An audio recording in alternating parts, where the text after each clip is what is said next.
All right, everybody, so our law of signs review for today is going to focus on labeling first and then applying our definitions second. So we always want to start off with our A, B, and C, and our little a, little b, and little c.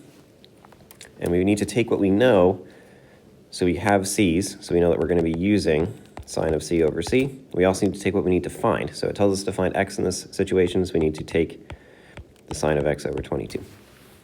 So once we've done this, we can cross multiply, and we are ready to plug in. So instead of sine of c, what I should have written is the actual values for c and for c. So sine of c here is 42. The side length for c is 17. So now we are ready to cross multiply. And once we do that, we just write the terms next to each other. So sine of 22, so 22 and sine of 42, those are not friends, they're not like terms. And that's okay. We're just trying to get everything over on one side and x on the other side. So that 22 sine 42 over 17 is there, and then sine of x is here. Well, to get x by itself, what we're going to have to do is take the inverse sine of both sides, and that'll get x by itself. So the inverse sine of 22 times sine of 42 all over 17. So in your calculator, that'll be second sine of 22 times sine 42, and we'll divide that by 17. And that'll get us an answer of 59.9. So x in this case, the angle is 59.98. Actually, that rounds up all the way up to 60. So almost perfectly 60-degree angle. The second situation, again, we need to label A, B, and C, and little a, little b, little c. Use the information that we have, and then also we're going to have to solve for our third angle. So if they ever give you two angles, you automatically want to solve for that third one. So here, 180 degrees in a triangle, minus 35, minus 88 will give us our missing angle of 57 degrees. So we have big A, we have little a, so we're automatically going to be using those two. But the tricky part is we have to include x, because that's what we're solving for. And the angle across from x is 57. So once more, cross multiply. When we cross multiply, we'll have x times the sine of 88 equal to 44 times the sine of 57.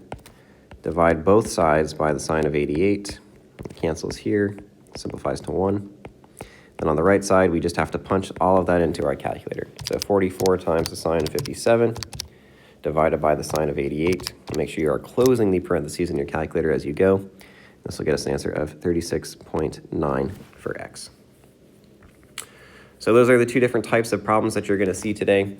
The last one here is when it asks to solve for all. A little bit more work is involved. So the first step,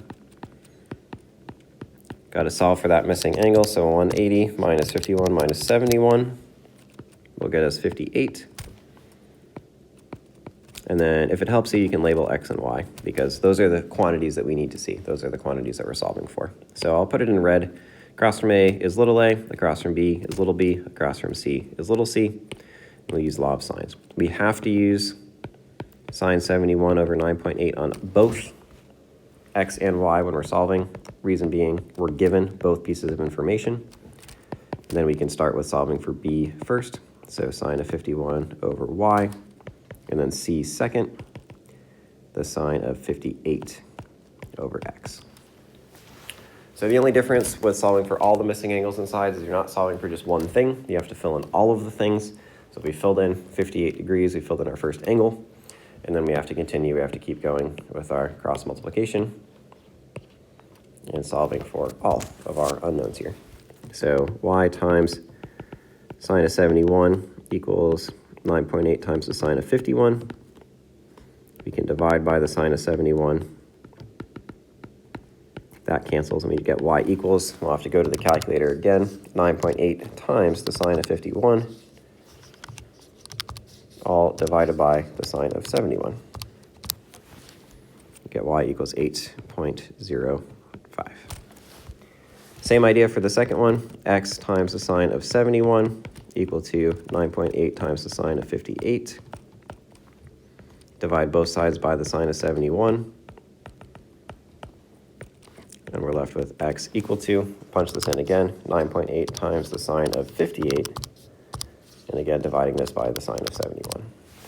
So x here is equal to 8.8. So going back to our triangle, we have filled in x, we filled in y, we filled in our missing angle. So everything that we're looking for, we have solved in our triangle. All right, so now try the bottom two. The answers will be posted in Canvas to check your work afterwards. As always, thanks for watching.